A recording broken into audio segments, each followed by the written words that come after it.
Buenas noches, un gusto saludarlas y saludarlos hoy en este gran viernes de Conferencia Vampiro. La firma legal SMT Gómez Mor Jurídico les da la bienvenida en una emisión más de Conferencia Vampiro, un lugar que acostumbra por siempre tener cultura jurídica para todas y todos.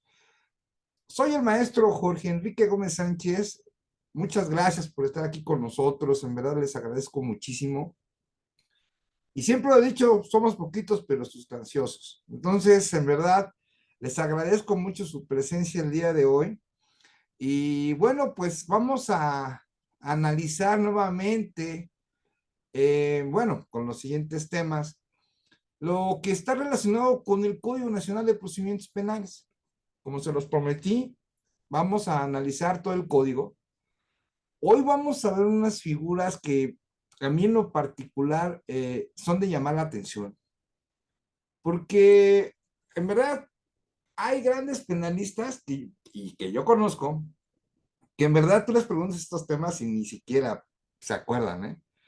Entonces, nunca, yo quiero comentarles algo, nunca hay que poner de menos o ponerlos de menos interés algunos artículos de cualquier ordenamiento legal, ¿eh?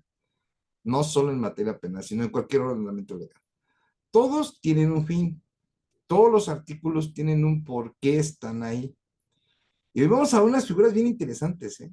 Pero muy, muy interesantes, que nos van a ayudar a comprender, bueno, qué supuesto nos podemos encontrar. Y bueno, la idea del análisis del Código Nacional de Procedimientos Penales es checar el artículo, hacer un análisis y ver con qué nos estamos enfrentando, qué supuesto nos podemos encontrar. Y así nos vamos a ir, así nos vamos a ir. Esta es la primera conferencia de este tema. Mañana, si no pasa nada, nos vamos a aventar la segunda parte, o sea que vamos a tener conferencia vampiro hoy y mañana. Y bueno, pues con la idea, ¿no? De que aprendamos más. Ahora sí que mañana se va de baile la licenciada Angélica por lo que me dice, pero no, recuerda que queda grabado, entonces también le hacemos la atenta invitación a que nos visite nuestro canal de YouTube, se llama SMT Gómez Mon Jurídico, y ahí están las conferencias gratuitas. También, quien quiera participar en los grupos Vampiro de WhatsApp, por favor suban su número telefónico. Son grupos sumamente serios, en verdad, muy serios, y que compartimos cultura jurídica, pero todo lo que podamos, ¿no? Hoy, por ejemplo, hoy publicamos nuestras tesis, que tenemos que darle lectura ya. Yo las leo hasta el domingo, aproximadamente, ya en la tarde. No las leo hoy por lo mismo que tengo muchísimas cosas que hacer.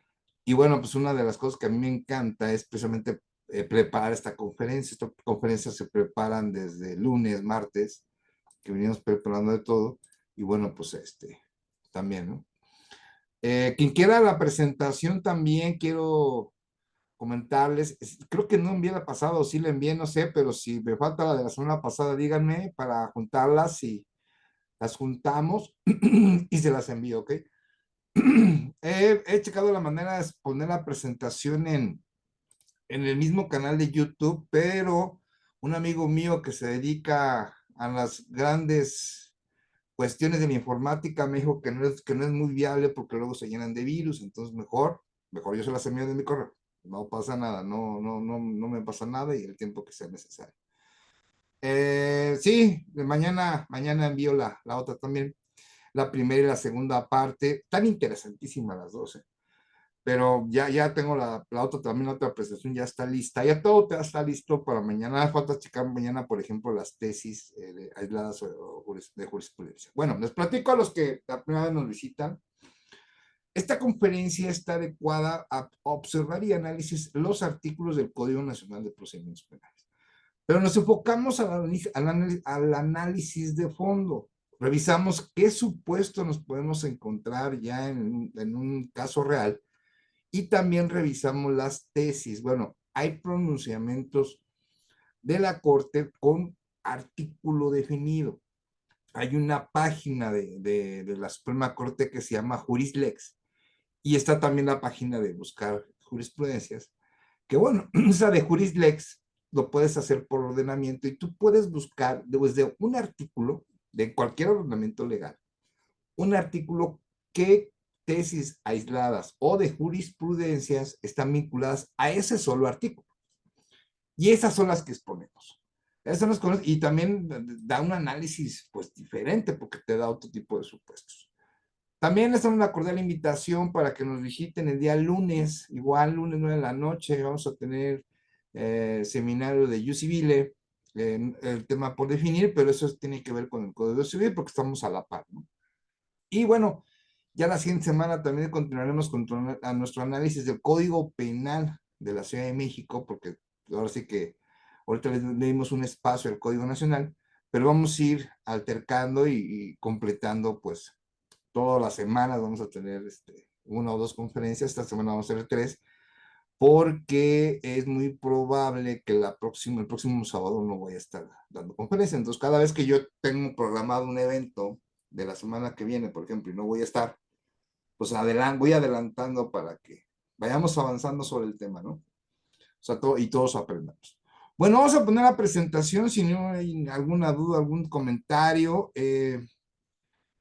Por favor, guarden las dudas al final de la conferencia. Recuerden que eso lo resolvemos al final.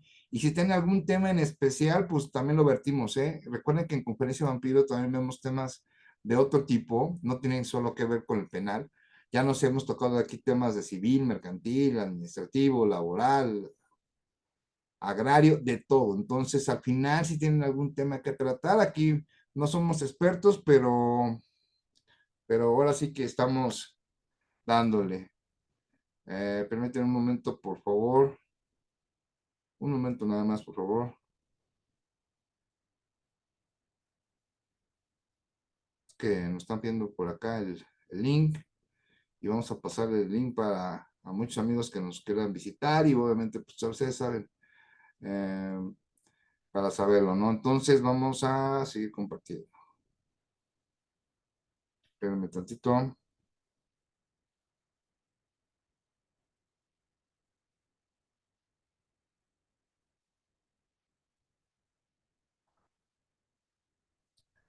Listo, ok. Ahora, vamos a poner la presentación. ¿Les ha gustado? Pónganme sí o no las presentaciones, cómo las ponemos, donde salga una imagen. Sí, sí les ha gustado. Algo en contrario, pueden ponerlo, no tengo tema. Y bueno, pues vamos a compartirlo igual. Es lo que la posibilidad que nos da. Voy a hacer algunas pruebas la semana que viene para ver si podemos hacerlo de forma de video. Y bueno, pues vamos a tener, a ver, vamos a seguir innovando, ¿no? Yo soy muy innovador. Siempre me gusta ir haciendo cosas diferentes. Y bueno, pues vamos avanzando en el tema y bueno, ya también vamos a empezar a trabajar lo que es el Código Nacional de Procedimientos Civiles, también vamos a empezar a trabajar esa parte, pero bueno, ya los mantendremos informados respecto a las diferentes actividades que hacemos y bueno, de las conferencias que ya conocen, ¿no? Que voy a estar publicando los días martes y jueves. Permítanme tantito un segundo.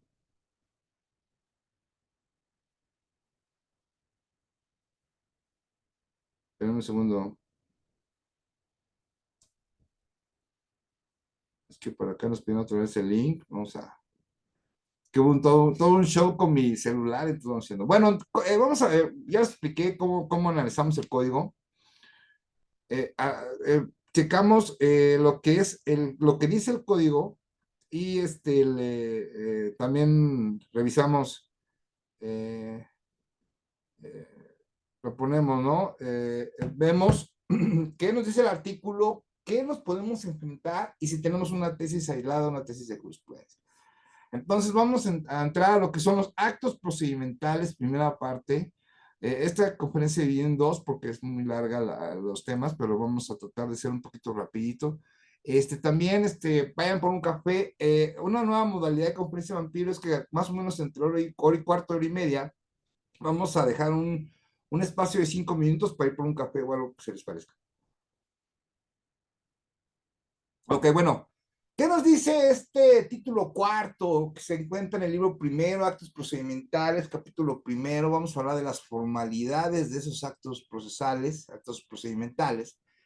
Y bueno, nos menciona que la oralidad de las audiencias procesales, ¿no? Sabemos nosotros que el sistema penal acusatorio y oral, pues es totalmente, hay muchas acciones que se realizan mediante una audiencia, audiencias orales. Hay una parte escrita también, pero tenemos, su mayoría es en la audiencia oral. Entonces, las audiencias se desarrollan de forma oral, se pueden auxiliar con documentos o cualquier otro medio. En la práctica, las de las actuaciones procesales se utilizarán los medios técnicos disponibles, la agilidad, exactitud, autenticidad, obviamente sin perjuicio de conservar el registro, y obviamente pues existen muchas formas, ¿no? Por ejemplo, debe de existir una televisión, cómo puedes proyectar un informe, puedes proyectar una pericial, puedes proyectar algún acto de investigación que se encuentre dentro de la investigación. Y esto lo puede hacer el Ministerio Público, lo puede hacer el asesor jurídico, lo puede hacer el abogado defensor. Entonces es muy importante, yo desde el punto de vista, pues meternos un poco a lo que es una presentación de PowerPoint, cómo manejar dibujos, diagramas, cómo hacer una línea de tiempo, cómo hacer una red de vínculos, cómo hacer una red cronológica, una red de cruces de información. Y bueno, en ese tipo de cuestiones yo se los platico porque fue uno de las cosas que yo realicé mucho tiempo como policía. Yo recuerden, si se ha comentado o a los que no me conozcan, pues bueno, yo duré más de 22 años de servicio en el gobierno federal en diferentes áreas en materia de seguridad pública. Fui entrenado en diversos países a nivel internacional. Y bueno, pues una de las áreas en las cuales yo me especialicé fue en las áreas de inteligencia. Y en esas áreas de inteligencia, pues se hacen informes, se hacen eh, presentaciones, se hacen líneas de tiempo, líneas de redes de vínculos, redes de cruces de información, infinidad de situaciones que se ven en lo que es el aspecto de inteligencia. Entonces, yo lo que le recomiendo mucho a los que se dediquen a ser como abogados, a ser abogados informadores, abogados asesores jurídicos, en su caso, que tenemos aquí en Ministerios Públicos también, pues bueno, un curso bien de PowerPoint para que puedas tú vertir una información mucho más clara. Eso yo en verdad se lo recomiendo muchísimo. Tú puedes poner algo en cualquier audiencia, mostrar algo proyectado en un monitor. Puedes solicitar que se conecte una laptop y que tú lleves el archivo. Obviamente tiene que ser la información que esté vertida dentro de una carpeta de investigación, no puedes poner otra información diversa. Entonces es importante el manejo de la paquetería Office, ¿no? Yo se los recomiendo cómo hacer eso y bueno, eso les va a ayudar muchísimo. El organismo jurisdiccional proporcionará en las partes se abstengan de leer documentos completos o apuntes de actuaciones que demuestren falta de argumentación y desconocimiento del asunto. Es muy importante que en una audiencia tú te prepares lo mejor posible para que tú lo digas verbalmente sin estar leyendo un documento. Y eso yo se lo recomiendo muchísimo porque yo he ido a varias audiencias, yo he entrado a audiencias como público y sí es lamentable ver cómo dan lectura al IPH, ¿no? Cómo dan lectura a una pericial, o sea, debe de hacerse le llaman muchos guión, otros les llaman pautas, pues bueno, pongan el nombre que sea, no tengo tema ahí. El punto es poder ustedes, ah, primero es hablar en público, eh, decir un tipo resumen, obviamente vas a hablar primero con qué fundamento lo vas a hacer, pero es importante bien qué es lo que vas a decir con respecto a la información de la carpeta de investigación. Yo no recomiendo que lo lean porque se va a notar que no conocen ni el caso, no saben argumentar, entonces me los pueden bajar del banquillo, como decimos coloquialmente nosotros los abogados penalistas. Entonces, antes o lo más rápido que puedan, yo les recomiendo hacer una pauta o lo que le llaman guión.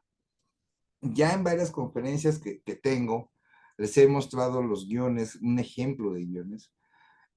Ahorita cuando nosotros lleguemos dentro de estas conferencias del sistema penal, del sistema procesal penal acusatorio oral, cuando lleguemos al momento de llevar, por ejemplo, la audiencia de control de detención, vamos a ver una pauta. Vamos a ver cómo tendría que ser el pronunciamiento por parte como un abogado defensor y también vamos a ver uno, cómo se debe pronunciar un abogado o un ministerio público. Entonces vamos a ver eso, pero ya en su momento.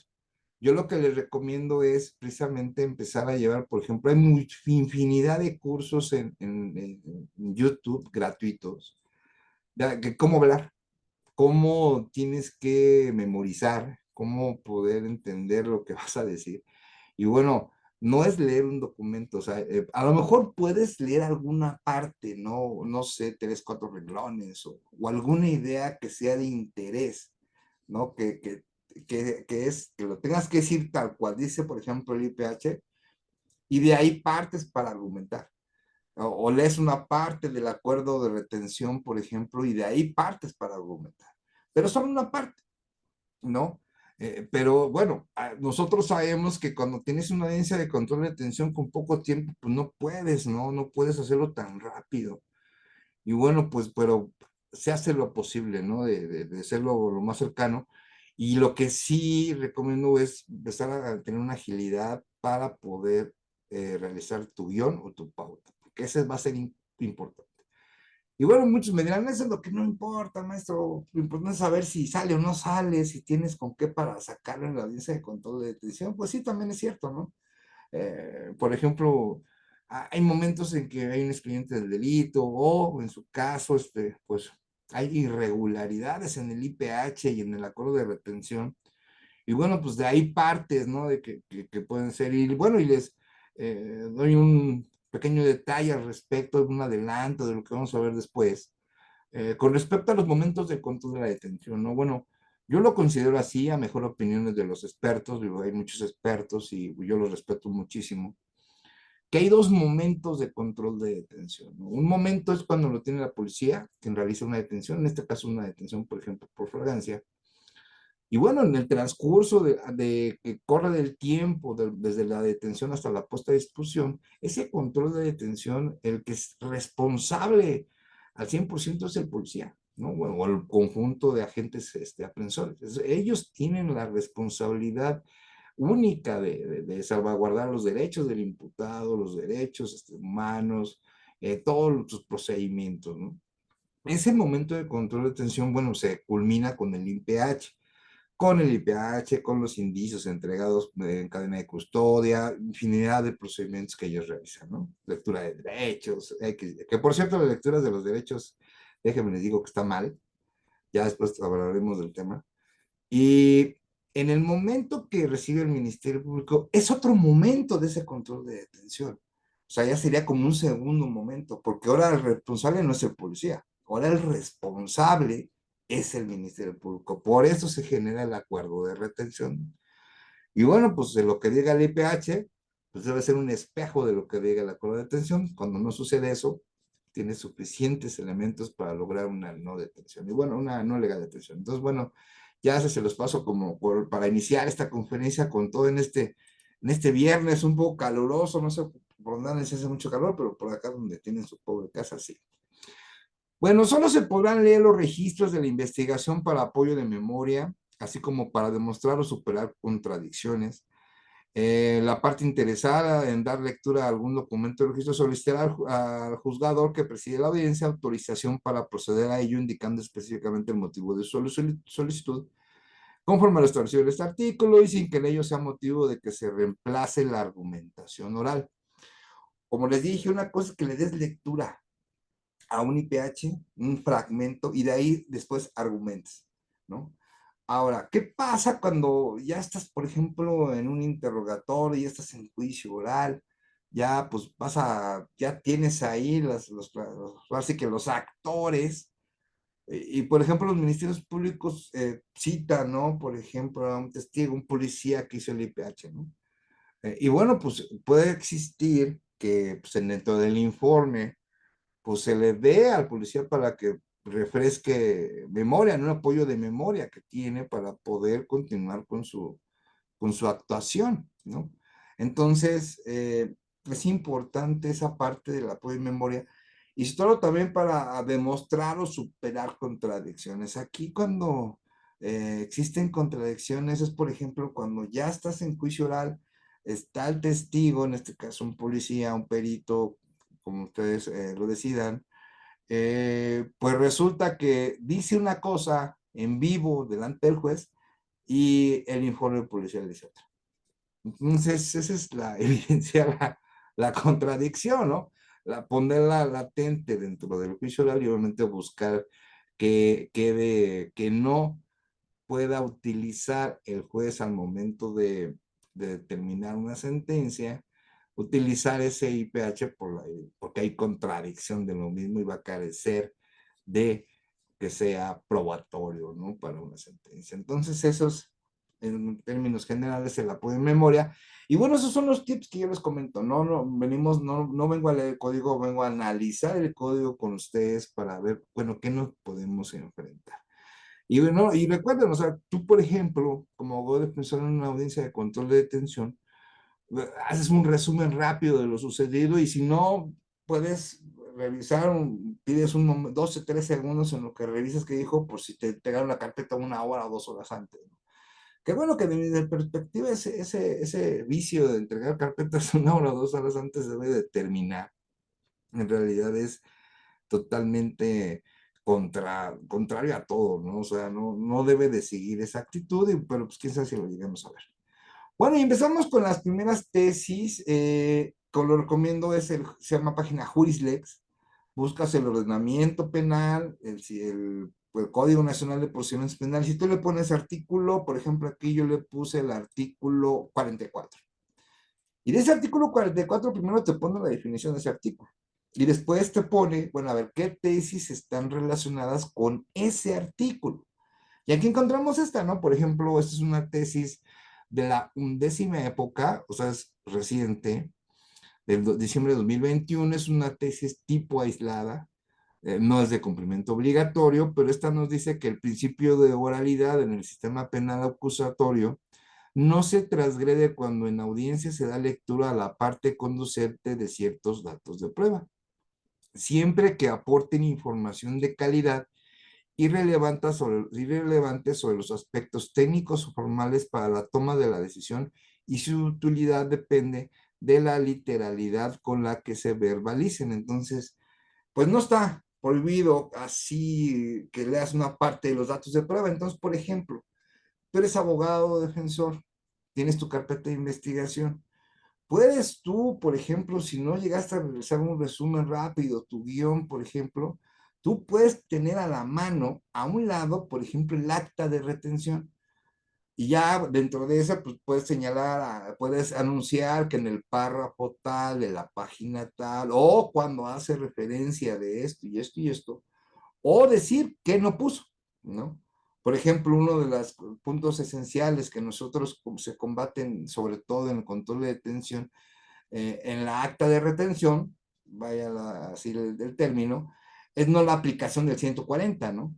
Más cuando tiene los elementos, cuando el delito no merece prisión preventiva oficiosa y bueno, pues de una manera, pues pudo estar en libertad el imputado antes de llegar a lo que sería una formulación de imputación, ¿no? Pero en verdad que es todo un tema porque sí es grave que no se aplique el 140, ¿no? Aquí, por ejemplo, en la Ciudad de México ya hay un comunicado al respecto que se pide a los ministerios públicos su aplicación, pero yo creo que les entró por acá y les salió por acá, porque no lo aplican, ¿no? Y yo hace que será un mes, tuvimos un caso de, como le llaman, de robo de bagatela, que tenía que haber salido en sede ministerial porque sabía el excluyente del delito, primos delincuentes, se regresaron las cosas, la cantidad no sumaba tanta cantidad, cumplía con todos los elementos. Pues no, se fue a formulación de imputación porque hasta eso sí salió en sede ministerial, pero pues después citado, ¿no? Y todavía el Ministerio Público en la solicitud de vinculación a proceso indicaba que no había exclusión del delito.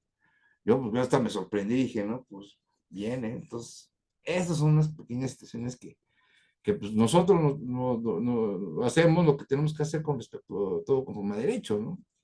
Entonces, Es importante tener, y bueno, esa parte, esa no la llevé yo, pero sí estaba yo escuchando, obviamente no antes de la audiencia, ¿no? En la audiencia no podemos hablar como público, pero sí les comentaba, ¿no? De que tú puedes regresarte a la carpeta de investigación y fijar, por ejemplo, puntos que a lo mejor no te llegas a aprender, como la fecha de un oficio, ¿no? O como cuál era el estudio que realizó la persona, cualquier situación que te puedas encontrar, pues sí la puedes, puedes leerla en ese momento. Bueno, ahora vamos a hablar lo que respecta con el idioma, y esto es todo un caso, porque ¿qué pasaría nosotros como abogados defensores y nos contratan, ¿no? Todo te voy a contratar y todo, pero ¿qué crees? Este cuate habla alemán y no habla nada de español, ¿no? Imagínense ustedes que primero pues tendrías que contratar a contratar a alguien para para que eh, pues ahora sí que contrates a alguien para que traduzca, ¿no? Pues imagínense, ¿no? Luego se pasarán bien la información, no separará, o sea, imagínense todo un tema, ¿no? Bueno, pero ¿qué dice al respecto el Código Nacional? Bueno, en el artículo 45 establece que los actos procesales deberán realizarse en idioma español. Ya de entrada, pues ya tenemos un límite, ¿no? Eh, sí, es correcto, Liceo Colín, es un derecho, el debido proceso, y el debido proceso está unado a lo que es el cumplimiento de los derechos humanos. Cuando la persona no hable o no entienda un idioma español, deberá proveerse traductor o intérprete, ¿no? Y se le permitirá hacer el uso de la palabra, el uso de su propia lengua o idioma, al igual que las personas que tengan algún impedimento para darse a entender. En el caso de que el imputado no hable o no entienda el idioma español, deberá ser asistido por un traductor, intérprete para comunicarse con su defensor en las entrevistas que él mantenga. El imputado podrá nombrar traductor o intérprete de su confianza por su cuenta. Estos son los pequeños detalles que luego tenemos que tener en la mira. Bueno, ¿qué pasa? Uno dirá, no, ¿cuándo nos va a tocar uno que no habla español o una persona que, nunca vamos a defender una persona que solamente habla su lengua de su lugar de origen, o sea, ¿no? Y hay muchos dialectos en México, en verdad son muchísimos. O imagínate, ¿no? ¿Cuándo vamos a defender, por ejemplo, simple, que hable inglés? Si no sabemos hablar inglés, no lo vamos a aprender, ¿no? Y bueno, ¿cómo sería el trámite de buscar un traductor, ¿no? Entonces, aquí es importante tener eso. Eh, una disculpa, tenemos aquí que luego me menciona una pequeña actualización, pero bueno, pues es parte de aquí del sistema. Entonces, primer punto importante que debemos tener en cuenta, que el imputado podrá nombrar un intérprete de su confianza por su cuenta. Entonces, ahí sí teníamos, por ejemplo, nosotros, si una persona que habla alemán, pues se puede escoger a su traductor, por ejemplo, puede ser un turista, y un turista a lo mejor tiene confianza con una persona que lo traía, ¿no? Pues es que habla alemán y se entienden, entonces él puede elegirlo, ¿no? Aquí el código es muy claro, lo puede elegir el imputado, ¿no? Ese es importante. Pero también hay un detalle, no lo prohíbe al abogado defensor, no lo prohíbe al juez, no lo prohíbe al Ministerio Público, entonces, pues cualquiera de ellos también puede designarlo, ¿no? Porque no lo prohíbe el código. Eso es importante que tengamos el análisis de los ordenamientos legales ese gran puente del derecho que siempre decimos, ¿no? Lo que no está prohibido está permitido, ¿eh? Es importante. Sí, también hay que dar vista, no, hay que darla, si es un imputado, hay que dar vista desde la detención en sede ministerial, tiene que dar vista, tiene que avisar a la embajada, desde ese momento. Contesten o no contesten, ¿eh? Bueno, si se trata de una persona con algún tipo de discapacidad, tiene derecho a que se le facilite intérprete o aquellos medios tecnológicos que lo permitan obtener de forma comprensible.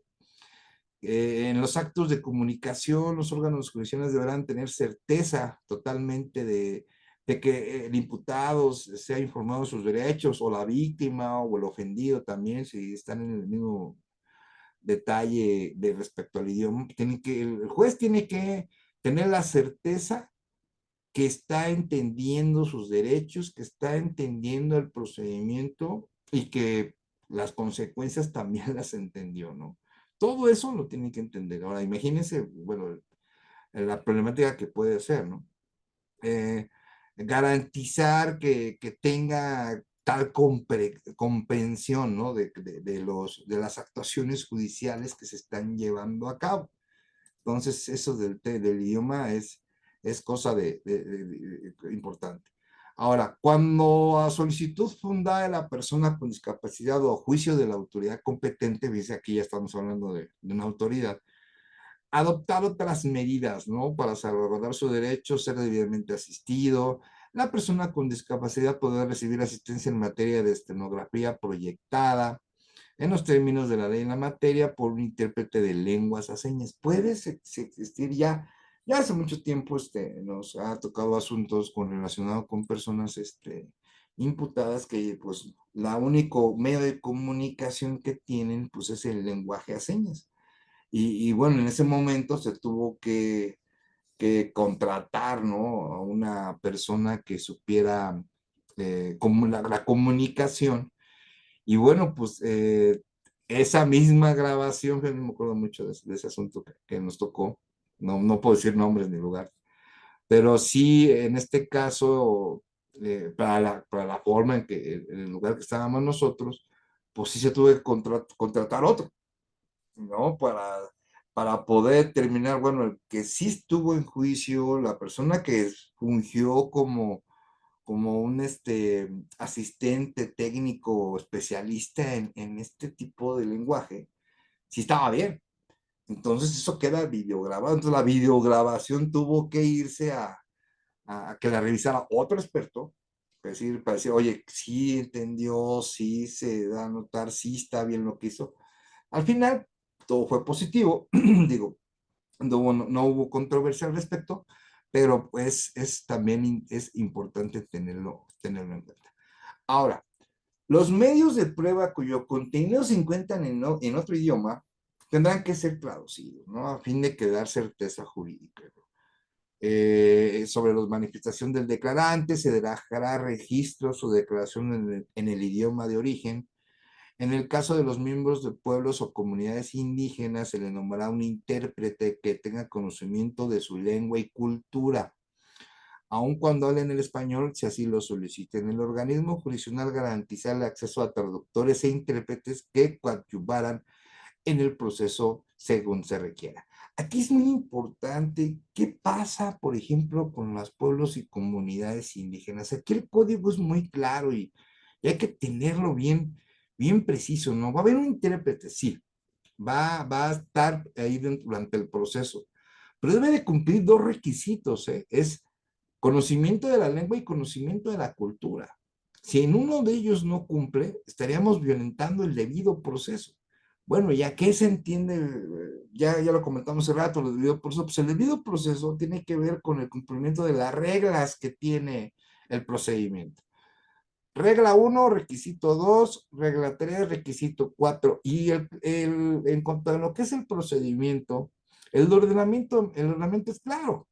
Y para punto A para que llegues a punto B, punto C para que llegues. Si alguna parte dentro de ese procedimiento no se lleva a cabo, ahora sí estamos hablando de una violación al debido proceso y las subsecuentes que emane de ahí. Entonces es importante tener en cuenta que este intérprete relacionado con pueblos y comunidades indígenas tiene que demostrar, primero, que tiene el conocimiento de la lengua y segundo, tiene que demostrar que tiene conocimiento de la cultura. Entonces, tiene que ser ambos para que pueda ser un intérprete conforme a lo establecido en el Código Nacional, ¿no? Bueno, en lo subsecuente voy a nombrar Código Nacional, pero me gusta así, me refiero al Código Nacional de Procedimientos Penales para que quede claro. ¿Ok? Bueno. Ahora, declaraciones e interrogatorios con intérpretes y traductores, ¿no? Las personas serán interrogadas en idioma español mediante la asistencia de un traductor o intérprete. En ningún caso las partes o los testigos podrán ser intérpretes. Entonces, es importante esto porque nosotros como abogado defensor, por ejemplo, yo sé hablar inglés, ¿no? Y tengo un cliente que es el imputado y pues habla inglés porque es de Estados Unidos. Y no habla español nada, pero yo sé hablar inglés. Entonces muchos pensarán, no, pues soy el abogado defensor, puedo ser su intérprete. No. O el Ministerio Público, ¿no? La víctima es un alemán y el Ministerio Público alemán y él puede decir, no, pues yo soy alemán, puedo ser el intérprete de la víctima, ¿no? No. Entonces, muy claro el código. En ningún caso de las partes son del procedimiento o los testigos podrán ser intérpretes. Entonces, intérprete es una figura que debe estar totalmente externa a lo que es el procedimiento. Y yo obviamente primero lo que sí se puede hacer es que aquí dice el código muy claro que el imputado puede elegir, ¿no? Su intérprete que tenga confianza. Pero la víctima no, la víctima, respecto a la víctima no dice, pero tampoco prohíbe. Entonces, estaremos en el supuesto que una víctima, nosotros como asesores jurídicos nos contratan, oye, te voy a contratar como asesor jurídico, ok, pero ¿qué crees? La víctima habla japonés y tú te quedas, bueno, pues yo no sé hablar japonés, no tengo medio de comunicarnos, ¿no? Entonces necesitaríamos un traductor, entonces el traductor, lo puede elegir la víctima porque el código no se lo prohíbe. Entonces, puede elegir a su traductor que hable japonés y ya, pues ya tendrías ahí la comunicación con la víctima. Y bueno, porque tú le tienes que informar de tus actuaciones como asesor jurídico. Es una, que ya he hecho varias veces la conferencia, los invito a la próxima vez que la realice, precisamente todas las acciones que hace un asesor jurídico, ¿no? Pero en una de ellas que es muy importante es que tú le tienes que decir a la víctima qué actuaciones tienes que hacer, ¿eh? Entonces, esa actuación que vas a realizar se la tienes que informar a la víctima, ¿no? Por ejemplo, presentar un dato de prueba, solicitar actos de investigación, ser coadyuvante en el inicio de la etapa intermedia, infinidad de cosas que pueden suscitarse dentro del proceso penal, pero yo siempre les he dicho, no me hacen caso, pero bueno, pues, yo nada más se los comento, ¿no? Toda actuación que se pueda documentar en un papel, seas abogado, defensor o seas asesor jurídico, es muy recomendable. Muy recomendable porque tú le estás diciendo qué estás haciendo y estás solicitando su autorización, ¿no? Y en el asesor jurídico es ahí importante, igual también de como abogado defensor, pero pues te solicito porque voy a solicitar esos actos de investigación. ¿Estás de acuerdo? Pues, sí, ok, fírmale. ¿No? Entonces ahí sí, ya al rato que diga, no, yo nunca pedí eso, no, ¿cómo no? Aquí está que sí pediste. Entonces, la mayor manera que ustedes se pueden proteger mejor. No me hacen caso, ¿eh?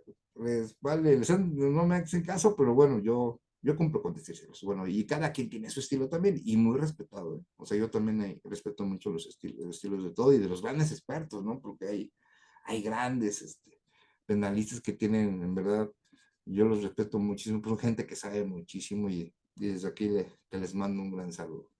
Aquí en el maestro Jorge, ¿no? El organismo jurisdiccional celebrará las audiencias en la sala que corresponda. Estamos hablando ya de los lugares de audiencia, ¿no? Puede existir que haya una grave alteración del orden público, no se pueda garantizar la defensa, existen obstáculos, o sea, o sea, sería un caso muy extremo, ¿no? Pero puede suceder. Entonces aquí el órgano jurisdiccional puede designar otro lugar bajo su responsabilidad con medidas de seguridad, ¿no? Y bueno, que él determine. Y bueno, tendría que cuidar, pues no solo al imputado, pues, sino también a la víctima, al Ministerio Público, si existe un asesor jurídico, al abogado defensor, al auxiliar de sala, al público también. Entonces, imagínense, ¿no? Bajo la estricta responsabilidad del juez, él puede cambiar, ¿no? Lugar y todo esto con respeto. Y es el juez el que lo puede hacer. Los actos procesales podrán ser realizados en cualquier día y a cualquier hora, ¿no? Sin necesidad de previa habilitación. Se registra el lugar, la hora y la fecha en que se cumplan. Las omisiones no harán nulo el acto, si, o sea, si no se cumple con esto. y que pues después se va a poner, ¿no? Por ejemplo, pero cada vez que se inicia una audiencia, ya todos los que son expertos en llevar audiencias en materia penal, pues ven que al principio, bueno, lo primero que hacemos es te identificas y proporcionas tus datos de contacto. Ya cuando y que si dices que son públicos o no, ya todo el mundo se identificó y bueno, pues el auxiliar de sala empieza a decirle con esta hora, esta causa penal, en esta sala número tal, el juez número tal, presidirá la audiencia de vinculación a proceso, ¿no? Y ya se identifican las partes y todo eso, bueno, pues eso es una formalidad que se hace al inicio de cualquier audiencia, y eso al inicio de cualquier audiencia, ¿no? Ahora, la protesta, ¿no? Dentro de cualquier audiencia, antes de que la persona mayor de 18 años de edad inicie su declaración, con excepción del imputado, se han informado las sanciones penales y cuando se conducen con falsedad, eh, y si se negaran a declarar o otorgar protesta de ley, acto seguido se les tomará protesta de decir verdad. Bueno, pero eh, puede ser que se niegue, ¿no? El que tomen protesta, pero pues en el acto seguido se le tomará protesta de decir verdad, ¿no? O sea, ese es el punto, ¿no? De que se le debe informar a la persona que va a declarar, menos el imputado, qué pasa si se conduce con falsedad, ¿no? Eh, entonces es importante cuáles serían las consecuencias jurídicas de ese comportamiento del testigo, ¿no? En este caso, en su declaración y todo eso. Yo recuerdo mucho cuando me mandaron llamar en mi primera audiencia como servidor público, pues se de cuenta que éramos 3 peritos y yo como policía. Nos forma el juez federal, porque era un asunto federal, y a cada uno, ¿no? Protesta, decir la verdad y todo. Sí, protesto, sí, protesto, sí, protesto, sí, protesto. Ya nos dijo, no, no, las consecuencias de que ustedes se, se conduzcan con falsedad, pues tienen consecuencias jurídicas y consecuencias penales, y ya nos dijo todo el artículo, y bueno, ya después de eso nos pasaron una sala contigua, y ya fuimos pasando uno por uno. Yo en esa vez era el primerito en pasar porque pues tenía mucho que ver la investigación con mis informes de inteligencia. Entonces, como los informes los firmé yo, pues adivinen quién fue el primero que pasó yo le llamo pasar al rodeo, ¿no? Bueno, ahora, ¿qué pasa cuando son de 12 años de edad y menos de 18, como lo establece el código? eh, eh, y que esta persona, bueno, pues para que pueda estar ahí, hacer protesta, declarar y todo, debe estar en presencia de la persona que ejerce la patria potestad, o la tutela, o la asistencia legal público-privada, ¿no? Y se le explicará, bueno, que conducirse con falsedad pues ser tipificado como delito en la ley penal y se harán acreedores a una medida. En este tipo de asuntos, pues obviamente ya estaríamos no ante un delito con personas que tengan más de 18 años, ¿no? Sino estamos hablando ya de algunos asuntos que tienen que ver con la ley de adolescentes. Entonces ya es otro rubro cuando son 12 años y menos de 18, ¿no? Se nos comenta la licenciada Rosa María, que a mí me llamó mucho la atención el caso en que un testigo que va a dar a luz, es muy importante su testimonio, cómo sería su testimonio como de medio de prueba y la vinculación al proceso. Bueno, aquí hay un detalle. Primero, si es un testigo, hay que ver primero, su estado de salud es primordial. Eh, Ahorita vamos a ver, por ejemplo, los modos de comunicación que existen en un procedimiento penal, que ya no nada más tiene que ser presencial, sino puede ser virtual. Y vamos a poner un ejemplo, ¿no? Esta persona va a dar a luz y está en el hospital, pero no está en la labor de parto, ¿no? Por ejemplo, no está en ese momento de labor de parto. Se le imposibilita hasta, por ejemplo, algo, ¿no? Pero existen los medios de comunicación virtuales. Entonces, si esta persona está en el hospital porque va a dar a luz, pero puede realizarse su declaración vía virtual, o bueno, de hacer el desahogo de ese medio de prueba en una vinculación a proceso, pues sería bajo ese medio de virtual. Y que, bueno, ya el código nos señale cómo deben estar preestablecidos para que sea certero, que cómo se debe de hacer, ahorita más adelante lo vamos a ver. Y bueno, pues se podría desahogar ese medio de prueba de la vinculación al proceso, y bueno, pues sería importante. Ahora, yo donde lo veo mucho más complicado y que esté, por ejemplo, próximo la audiencia o el mero día de la audiencia de vinculación al proceso, que sea un testigo que se va a desahogar en la vinculación al proceso y que en ese momento este, esté dando a luz, o sea, esté en labor de parto, digámoslo así. Bueno, no sé el término cual sea, pero no equivocarme, sino una disculpa, y que en ese momento sea, y tienes el vencimiento encima, ¿no? Porque recuerda que una vinculación al proceso puede venir de un término constitucional de 144 horas, y está a punto de vencerse, ¿no? Entonces, si no da tiempo, pues ahí sí vas a tener un problema porque no la vas a poder desahogar y no le puedes decir al juez, oye juez, pues espérame 5 horas, ¿no? En lo que se recupera la persona, o espérame un día o dos porque no te lo puede dar,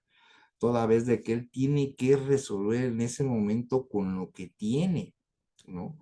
Ahora, eh, ¿qué podemos hacer, por ejemplo? Bueno, pues no se puede desahogar, pero está el dato de prueba. Entonces, el dato de prueba va a existir ahí y bueno, pues ya tendría que verse en otro momento procesal para poder desahogarlo, pero sí puedes entregar, por ejemplo, la entrevista de la embarazada. Y la entrevista tú la puedes hacer como abogado defensor, en este caso que fuera, ¿no? Como abogado defensor, tú puedes hacer una entrevista. Yo le recomiendo mucho, por ejemplo, tener esos documentos ya listos de ver, bueno, ¿cómo tendría que ir tu escrito para poderle entregar una entrevista al Ministerio Público, tú como abogado defensor? ¿Cómo que tendría que ser ese escrito? Bueno, pues primero, pues, ¿cuáles son las obligaciones del defensor público? ¿Cuáles son los derechos del imputado? ¿No? Y se anexa la entrevista de fulanito de tal. Y esta entrevista, firmada por el testigo, firmada por ella, yo en lo personal les recomiendo esto, que firme que firme también el escrito de presentación de que se va firmado por el imputado, va firmado por el abogado defensor, va firmado por quien hizo la entrevista, y entre los tres, su huella dactilar. Tanto eso como también lo que sería la declaración, o sea, lo que está declarando este testigo. Su huella dactilar y todo ya puesto ahí, y bueno, se anexa y se presenta ante el Ministerio Público como acto de investigación por parte de la defensa, y bueno, pues te lo tienen que aceptar. Ahora, si no te lo acepta, porque luego no, es que esto y aquello, si puede ir la persona que esté embarazada sería mucho mejor, pero si no puede ir, tampoco no es a fuerzas que vaya, ¿eh? Eso también tómenlo en cuenta, ¿no? Y ya si el Ministerio Público dice, no te recibo, no tengo tema, asuntos internos, se acabó. O sea, no tenemos que estar discutiendo con los ministerios públicos. Ese es un grave error. Por ejemplo, un amigo tiene ese grave error, como cómo le encanta andar ahí. No, que me las tienes que recibir. No, se agarran ahí. De hecho, terminan mal. Mi estilo es, ¿me recibes? No, no te recibo. No hay tema. Son internos. O sea, ni voy a discutir contigo. O sea, no tengo ni por qué voy a perder mi tiempo, ni me voy a enojar, ni nada, ¿no? Estoy haciendo un acto que la ley me lo permite. Y la ley no es al antojo del Ministerio Público, punto, ¿no? Entonces, es importante hacerlo. Yo se lo recomiendo, pero bueno, por así como siempre he dicho, cada quien trabaja como muy respetado, cada quien tiene su estilo y hay muchos penalistas muy buenos que tienen bien respetos. A las personas menores de 12 años de edad y a los imputados que deseen declarar, se les exhortará para que se conduzcan con verdad. Ahí es cuando va a determinar cómo es la protesta con el imputado y con las personas que sean menores de 12 años. 12 años. Las partes siempre tendrán acceso a las carpetas, ¿no? A las carpetas digitales consistentes en los registros de las audiencias y complementarios. Dichos registros también podrán ser consultados por terceros cuando dieron cuenta de actuaciones que fueron públicas, Y bueno, salvo que durante el proceso del órgano judicial restrinja el acceso para evitar se afecte la normal sustanciación, el principio de presunción de inocencia o los derechos de la privacidad o a la intimidad de las partes, o bien cuando expresen prohibido en la ley de la materia, ¿no? O el organismo judicial autoriza la expedición de copias de los contenidos de las carpetas digitales o de la parte de ellos que las fueron solicitadas por las partes. Y esto es bien importante porque ya van 2 veces que a mí me toca, por ejemplo, que llega el cliente, oiga, Lick, pero ¿qué cree? El abogado anterior se llevó la carpeta, se llevó los videos, ya van en etapa intermedia, ¿no? Ya se llevó todo y pues no me entregó nada. Bueno, ahí sí, moraleja, te pones a pensar y dices, bueno, a mí me late que se fue con todo porque de seguro no le pagaron. Entonces, pues ahora sí que hay que estar con tu mentalidad, debe ser ágil.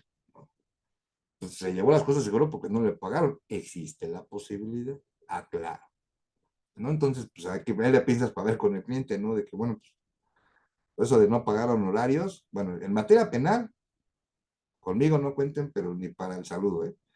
Entonces, ¿qué pasa? Pues muy sencillo. El imputado puede pedir nuevamente la copia del video de tal audiencia, copia de lo que haya resuelto, se puede pedir otra vez la copia de la carpeta de investigación y decirlo totalmente, ¿sabes qué? Pues es que el ministerio, el anterior abogado ya no lo encontramos, pues no tengo manera y el organismo, el órgano jurisdiccional, conforme a lo que dice ahorita en este código, dice el órgano jurisdiccional autorizará la expedición de copias de los contenidos de las carpetas digitales o de la parte de ellos que le fueran solicitada por las partes. Y las partes, ¿quiénes son? El imputado y el abogado defensor. Son parte del proceso. Entonces, cuando se encuentra un caso así, por ejemplo, que van en etapa intermedia o van a vinculación al proceso, faltan 2, 3 días, ¿no? Por ejemplo, y que pues, ¿qué cree el Lick? Pues que el otro abogado se nos fue, no lo encontramos y tiene los videos, tiene la carpeta de investigación, tiene esto y aquello, lo puedes volver a pedir. Y lo puedes pedir al órgano jurisdiccional y todo esto para que tengas otra vez la información y el nuevo abogado pueda poder tener la información para realizar su teoría del caso en lo que sería la audiencia de vinculación a proceso o en su caso estar en el descubrimiento probatorio, en lo que es la etapa intermedia o ya en su caso pues ya en el juicio oral, ¿no? Ya estando ahí, pues ya tendrías que saber toda la película para ver, bueno, qué medios de prueba se van a desahogar. Bueno, entonces así es, en términos generales, es la parte que nosotros que les quiero mostrar en estas conferencias del Código Nacional de Procedimientos Penales, ¿no? De ver, bueno, ¿a qué te puedes encontrar? ¿Qué te puede pasar? ¿Y cómo lo puedes resolver? Ahora vamos a ver precisamente esto de los videos. Fíjense qué padre eso es, en verdad para los que son, por eso es una conferencia para principiantes. Chequen esta tesis, una tesis de jurisprudencia, ¿eh? De la 10ª época del año 2018 y que nos habla de que las videograbaciones de las audiencias en el sistema penal acusatorio oral, si el juez federal resuelve con base a los discos versátiles digitales, DVDs que las contienen, sin que estos se encuentren debidamente certificados con el sello y la firma correspondiente, ellos constituyen una violación a las leyes del procedimiento que amerita su reposición. Permítame un segundo, por favor.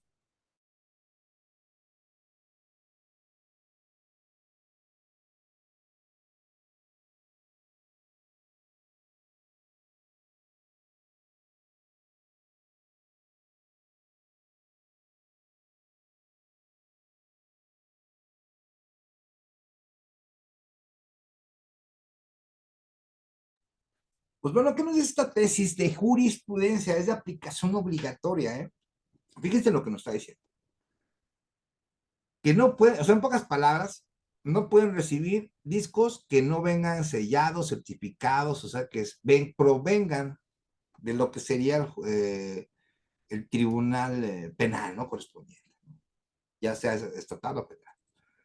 Entonces, esto nos hace pensar que cuando ustedes, cuando vayan a llevar sus primeros sus audiencias, cuando piden Ahorita vamos a ver el fundamento legal para pedir precisamente audio y video de la presente audiencia.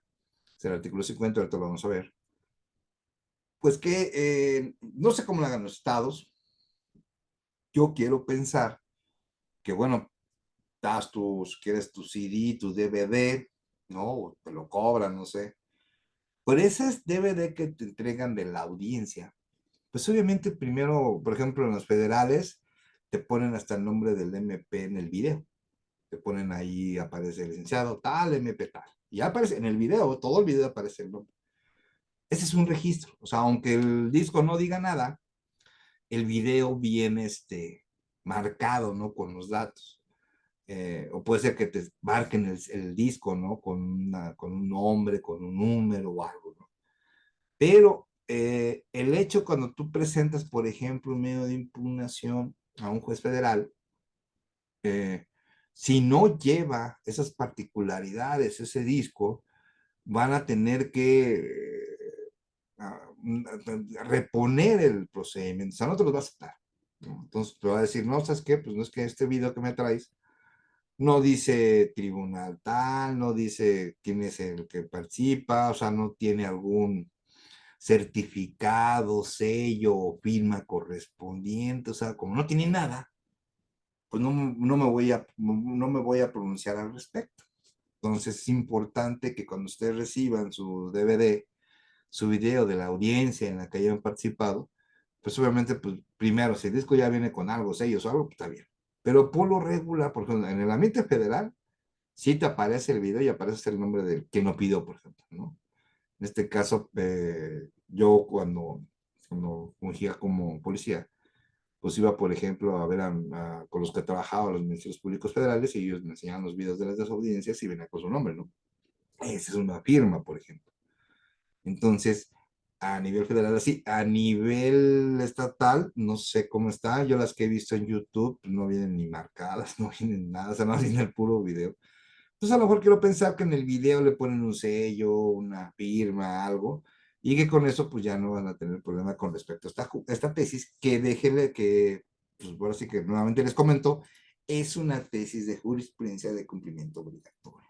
Bueno, la utilización de medios electrónicos, ¿no? Lo que estábamos sabiendo, por ejemplo, con el ejemplo que nos comentaba la licenciada, durante todo el procedimiento penal se podrá utilizar los medios electrónicos en todas las actuaciones para facilitar su operación, incluyendo el informe policial, así como podrá instrumentar para la presentación de denuncias o querellas en línea que permitan su seguimiento. Y aquí es muy importante porque acuérdense de ¿qué pasó en la pandemia? En la pandemia, pues había audiencias de control de detención virtuales, ¿no? Nos hacían por los medios, una audiencia intermedia, una audiencia de juicio oral. O sea, en la época de la pandemia fue durísimo, ¿no? Fue durísimo porque, pues, la única manera de trabajar era esa. No había más y no los juzgados estaban cerrados, ¿no? La videoconferencia en tiempo real u otras formas de comunicación que se produzcan con nuevas tecnologías podrán ser utilizadas. Es lo que digo que menciona el código. Para la recepción y transmisión de medios de prueba y la realización de actos procesales, siempre y cuando se garantice previamente la identidad de los sujetos que intervengan en dicho acto. Obviamente, en una audiencia penal, pues te identificas en un principio, estás físicamente presente, pues bueno, pues videoconferencias en tiempo real, pues va a ser lo mismo, ¿no? Tú vas a tener que identificar inmediatamente y bueno, los actos que se tengan que hacer, ¿no? Esto para mí tiene mucho futuro. Yo, es más, yo en lo personal creo que debería de haber más audiencias virtuales, mucho más, para que se desahogue, se presurice el sistema procesal en México, ¿no? Y estoy hablando de todas las áreas, sistema procesal en todas las áreas. Bueno, ahora entramos a lo que son las audiencias. Bueno, ¿qué pasa en las audiencias? ¿Qué requisitos se deben de cumplir? ¿Qué no se debe de hacer en una audiencia? O sea, son puntos medulares en verdad que debemos de conocer Y bueno, luego a mí me preguntaba, ¿no? Por ejemplo, hace mucho tiempo cuando yo preparaba pequeñas conferencias, muy pequeñas conferencias, relacionadas así como, ahorita ya lo hago totalmente abierto, ¿no? Y ya me expando todo lo que yo quiera, ¿no? Pero antes me decían, muchos abogados, o sea, ¿de esto de qué me sirve? ¿De qué me sirve saber las reglas de la audiencia? Así te lo dicen, ¿eh? Y dije, no, pues sigue pensando lo mismo, para mí no. Para mí tiene mucha importancia conocer los artículos, conocer su análisis de fondo de cada uno de ellos, porque ya hay pequeños temas que debemos de tenerlos clarísimos, ¿no? Y hay abogados que no lo saben. Miren, por ejemplo, aquí vamos a hablar de lo que son las audiencias, cómo se deben elaborar las audiencias, ¿no? Los actos procedimentales que deben ser resueltos por el órgano jurisdiccional se llevarán a cabo mediante audiencias, salvo los casos de excepción que prevé este código. Las cuestiones debatidas en la audiencia deberán ser resueltas en ella. Bueno, pues estas son las disposiciones comunes. Ahora vamos a hablar de la disciplina en las audiencias. El orden en las audiencias estará a cargo del juez, no hay más. Toda persona que altere el orden en estas podrá hacerse acreedor a una medida de apremio. Más adelante vamos a ver las medidas de apremio. Sin perjuicio de que se pueda solicitar, se retire de la sala de audiencias y su puesta a disposición de la autoridad competente. O sea, no nomás es que te corran, sino que te pone a disposición de una autoridad y que lo que resulte, ¿no? Entonces, eso es lo respecto a las disciplinas. Antes y durante las disciplinas, el imputado tendrá derecho a comunicarse con su defensor, pero no con el público. Si infringe esta disposición, el juez podrá imponerle una medida de apremio. Entonces, ¿qué le tenemos que decir al cliente nosotros como abogado defensor? ¿Qué le tenemos que decir a nuestro cliente siendo asesores jurídicos, en este caso cuando estamos con la víctima u ofendido? Es que no se puede comunicar, en la audiencia no te puedes comunicar con el público, pero ni para el saludo. Ya después se saludarán y ya platicarán del asunto, ya harán lo que quieran, ¿no? Pero en la audiencia ni volteen a ver, ¿no? Es muy importante esto. Y obviamente, si se lo estás diciendo al imputado o en este caso a la víctima ofendido, pues también se lo tienes que decir a la familia. Porque no falta que en media audiencia, hola, o ¿cómo estás? Oye, se me olvidó decirte algo, en plena audiencia, ¿eh? Imagínense ustedes en plena audiencia. Entonces, en plena audiencia, las instrucciones son claras. Y bueno, ¿y cómo le tendríamos que decir a nuestro cliente?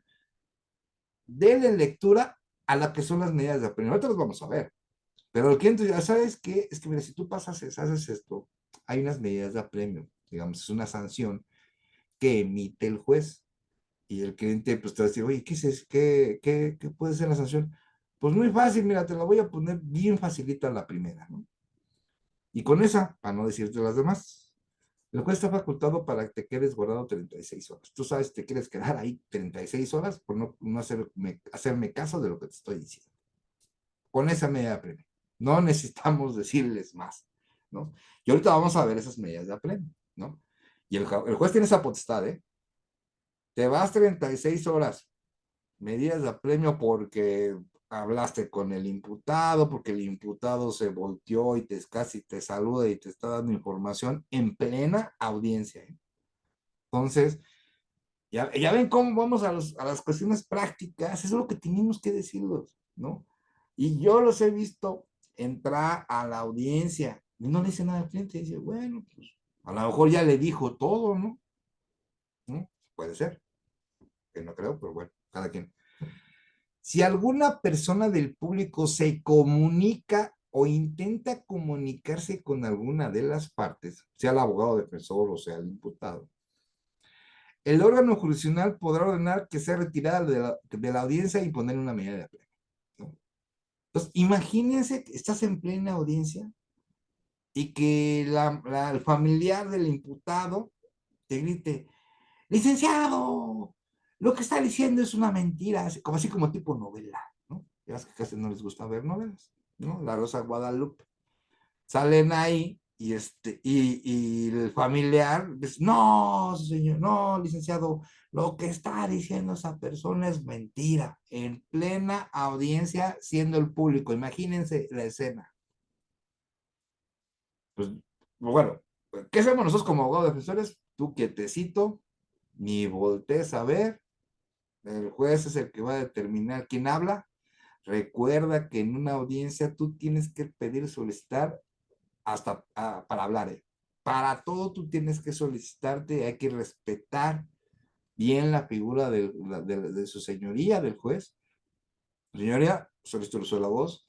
Señoría, listo, o sea, con su autorización, solicito esto, todo. Solicito el uso de la palabra, señora, por favor. Tantanos, pero en todo, ¿eh? Entonces, imagínense, está en plena audiencia, está, por ejemplo, es una vinculación a proceso, y está repitiendo todo lo que dijo en la formulación de imputación del Ministerio Público, y está diciendo los hechos, por ejemplo, y salta del público el familiar del imputado gritándote a ti, como abogado, dice, abogado, abogado, lo que está diciendo es una mentira. Sí, señor juez, lo que está diciendo es una así tipo novela. Pues va a tener su, la van a correr o correr, la van a correr y aparte su medida de prensa. Entonces, esa parte es mi implora. ¿Cómo podríamos nosotros de alguna manera blindar nuestro trabajo? Bueno, hago de su conocimiento y fírmame que yo le informé. Y ese es un documento que tenemos que preparar nosotros. Ese no lo prepara el cliente, ¿eh? Ni lo va a preparar a alguien más, ni lo prepara el juzgado. Tú como abogado de persona tienes que elaborar un documento en el cual la persona te va a firmar de que ya tiene conocimiento lo que son las medidas de apremio y cómo se debe de comportar en una audiencia. Pregúntenme qué abogado hace eso. O no se les ha ocurrido. Bien sencillo. En la misma audiencia que les estoy platicando, el juez puede decir, ¿saben qué? A ver, defensor, usted informó a los familiares del público que son del imputado qué es lo que no debe o no debe ser una audiencia. Pues tú de momento le vas a decir que sí. Y el juez le va a preguntar, a ver, usted es público. El abogado defensor le informó las consecuencias y la forma de comportamiento si no cumple cuáles son las consecuencias. Y que diga, no, a mí nunca me dijo nada el abogado. Imagínense, o sea, ya vámonos a unos supuestos a lo mejor que usted sea, este juez está bien alucinado, eso nunca va a pasar. Yo nada más le estoy comentando lo que puede pasar. Si ustedes me creen, adelante. Si no me creen, pues de todos modos, no pasa nada, ¿no? No hay problema. Pero creen que pueda pasar. Imagínense, ¿no? Imagínense esa escena, ¿no? Entonces es muy importante brindar todas nuestras actuaciones y en ese momento, por ejemplo, el juez, si tú ya traes tu hojita abajo, tu folder, sí señora, que está ahí firmado de lado, tan tan, ¿no? Porque si no, también te puedes andar quedando 36 horas, ¿no? Bueno, vamos a ver las medidas de premio, y está, el código es muy clarísimo, ¿no? Si alguna persona del público, entonces ya lo vimos, ¿no? Esta parte de que tenemos que cuidar y bueno, ¿qué señala el Código Nacional? ¿No? Previa a cualquier audiencia, se lleva a cabo la identificación, eso ya que se los había comentado, nombre, apellido, domicilio. Ese registro lo lleva el auxiliar de sala y bueno, pues se determina, bueno, tú indicas si son públicos o no, ¿no? Tus datos personales, si tienes que sean públicos o no, tú lo puedes decir, yo en lo personal digo que no, ¿ok? ¿Qué está restringido en el acceso a las audiencias? ¿Qué restricciones se tienen en el acceso? Bueno, está prohibido que entren personas armadas, digo. Solamente pueden estar las personas armadas, bueno, bueno, y eso no todo, no es viable. Por ejemplo, los policías procesales. Bueno, ¿qué figura es el policía procesal? El policía procesal es el encargado de llevar al imputado, por ejemplo, si se encuentra en prisión preventiva, está en un reclusorio, pues llévalo al juzgado, va y lo trae, y en el momento de la audiencia, pues él se mantiene alerta, ¿no? Porque por lo regular, bueno, más bien debería ser todos, casi debería ser, que todos los imputados no tengan candados de mano, no estén privados de sus movimientos, sino que estén libremente en el momento de la audiencia. Y en esa audiencia, obviamente, pues hay policías procesales al respaldo del imputado primero, del juez, del Ministerio Público, pues de todos los que están participando, ¿no? Son las personas armadas, a los que cumplan las de vigilancia, como les comento, personas que porten distintivos gremiales o partidarios, o sea, aquí, por ejemplo, no, y ya pasó una vez, bueno, a mí no me pasó, a mí, ese sí no me pasó a mí. Un amigo me contó que le pasó a un amigo, que tenía una camisa como público de un partido X y que me lo corre. Y se enojó y le gritó al juez, no, no se armó la novela policíaca, ¿no? Y al último también me lo corrieron y me lo multaron también porque estaba todas las medidas. Personas que porten objetos peligrosos prohibidos, que no observen las disposiciones que establezcan, cualquier otra que el órgano de jurisdicción considere como inapropiada para el orden y seguridad y el desarrollo de la audiencia. Yo recomiendo a todos nuestros amigas y amigos que quieran ver audiencias de como público, pues váyanse bien presentables, ¿no? Digo, lo más posible presentables para que digas, soy estudiante, soy abogado, quiero aprender, pues no pasa nada, ¿no? O sea, sí puedes ir como público, ¿ok? Ahora, restricciones de acceso a las audiencias. Bueno, ¿a quién está restringido, no? El órgano jurisdiccional podrá limitar el ingreso del público a una cantidad determinada de personas según la capacidad. Bueno, no tiene que ser la capacidad de la sala, ¿no? Así de conformidad con las disposiciones, aplicables, ¿no?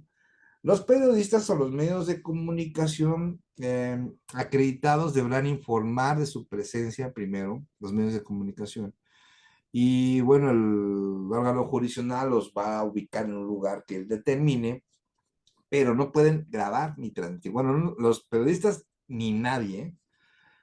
Y aquí es otra recomendación, cuando lleven asuntos y que vaya de público los familiares del imputado o de público los familiares de la víctima o ofendido, es que tienen que informarles que deben de apagar los celulares o no entrar con celulares. Yo recomiendo no entrar con celular, ¿sí? O sea, ya nos quitamos de problemas, ¿no? Porque con eso que lo apagan, no sé qué pasa con el celular si no lo ven, o sea, no sé cuál es ese sentimiento que tienen contra ese celular, que no lo dejan ni para comer, ¿no? Entonces, no, yo es lo que recomiendo, pero ha pasado, suena el celular a mitad de audiencia y me los corren por lo mismo. Entonces, como abogados defensores o abogados asesores jurídicos, quítense de problemas, apaguen el celular, se acabó. No les sirve de nada en la audiencia un celular. Entonces apaguen el celular, ahora sí quien se enoje que les marquen, o sea, porque no falta, que por qué no me contestas, no, pues que estoy jugando, ¿no? Sí, en lo común. A mí cuando me dicen así, yo sí les digo, a ver, no es que estoy jugando y como estoy jugando estoy muy ocupado y no te puedo contestar, fíjate. No, no, o sea, estoy en una audiencia, cuando estoy en una audiencia, en una reunión, yo apago el teléfono y se acabó. O sea, yo no tengo tema, ¿eh? No. Entonces, recomendación, apaguen su teléfono, ¿ok? Bueno, y no puedes grabar, no pueden hacer nada de eso. Obviamente también igual si vas como público, pues tampoco, como abogado, defensor y ministerio público, pues mucho menos, ¿no? La presencia del imputado en las audiencias, ¿no? Las audiencias se realizarán con presencia ininterrumpida de quien o quienes integran el órgano jurisdiccional y de las partes que intervienen en el proceso, salvo disposición en contrario. El imputado no podrá retirarse de la audiencia sin autorización del juez. Entonces, el imputado, tú tienes que hablar con tu cliente, sabes que aquí no es de que ya me enojé y me voy. Aquí no estás a que me voy a ir porque yo quiero, sobre todo cuando es una audiencia sin detenido, ¿no? O sea, tú llegas a la audiencia y no, pues ya me enojé y me voy. O sea, aquí no es de eso, ¿eh? O sea, aquí te quedas hasta que termine la audiencia. Y si no, te van a meter una medida de premio y ahí tú sabes si quieres pasarte las 36 horas, porque a lo mejor se puede arreglar con un medio de impugnación y sales, ¿no? Con un amparo indirecto, ¿no? O algo que puedas hacer. Pero pues vas a estar unas horas ahí. O sea, así de sencillo, ¿no? Entonces, aplicar bien. Todo esto que les estoy diciendo es como preparar un checklist, ¿no? Para la gente. Entonces, vean la importancia de estos artículos. A mí me dijeron muchos abogados, no nomás por uno, abogados y abogados. ¿Esto de qué me sirve? Así, ¿eh? O sea, eso no sirve de nada, pues según tú, ¿no? Pero para mí sirve mucho y por eso estoy aquí con ustedes, para que también sepan cómo hacer un checklist de cómo se realiza una audiencia cuando le tienes que informar al imputado que es tu cliente, o en su caso a su familiar, o en su caso a la víctima o ofendido y también a su familia. Y si lo haces por escrito, mucho mejor. Entonces, el imputado asistirá a la audiencia libre en su persona y ocupará un asiento al lado del defensor. Solo en casos excepcionales estará como que confinado en un cubículo, ¿no? Tiene que salvaguardarse la integridad de los intervinientes en una audiencia y todo eso, ¿no? Si el imputado se rehúsa a permanecer en la audiencia, será custodia de una sala próxima donde pues pueda seguir la audiencia, aunque no esté presente, y ahí con su defensor, ¿no? Cuando sea necesario para el desarrollo de la audiencia, se le hará comparecer para la realización de actos particulares en los cuales su presencia resulte imprescindible, ¿no? Entonces, bueno, cuando el asunto es con prisión preventiva, pues ya, ahí lo llevan a fuerzas, ¿no? Y cuando es indetenido y llevas todo el proceso, pero ya libre, pues sí le tienes que decir que no es de que si ya me voy o que si ya me enojé, que ya no estoy de acuerdo, no, o sea, tiene que quedar ahí en la audiencia. Ausencia de las partes, aquí hay que ponerle mucha atención a esto, lo que se pasa con las ausencias de las partes, porque en el caso de que estuvieran asignados varios defensores o varios ministerios públicos, por la presencia de cualquiera de ellos estará para celebrar la audiencia, en eso no hay nada. Pero lo puse en negritas, precisamente me faltó ponerle subrayado, ponerle varios focos, así como si fuera arbolito de Navidad. Cheque lo que dice. El defensor no podrá renunciar a su cargo conferido ni durante las audiencias ni una vez notificado de ellas. Entonces, abogadas y abogados, si están ustedes a la mitad de una audiencia, no se pueden ir. Bien sencillo, ¿eh? O sea, aquí no hay de que ya me enojé, ya necesito hablar por teléfono, pues no sé para qué, pero bueno. No, pues es que ya me voy, ya se me hizo tarde. Tampoco. Inicia la audiencia y hasta que se concluya. Si ya al final de la audiencia tú no vas a seguir como abogado defensor o como asesor jurídico, muy sencillo, presenta tu escrito y ya me quito de problemas. Sabes que a partir de este momento, por propio derecho, ya no voy a seguir siendo el defensor del imputado tal, o ya no voy a ser asesor jurídico de la víctima tal, de la carpeta tal. Y es un escrito muy sencillo. Lo presentas en juzgados o se lo entregas directamente al Ministerio Público y se acabó el problema, ¿no? Pero tienes que estar todo lo de eso. Aquí no es de que no, pues ya se me hizo tarde, ya me fui, ya me dejó el novio, ya me dejó la novia, lo que quieran. No, bueno, es más, yo no se los recomiendo. Jamás se les ocurre hacer eso.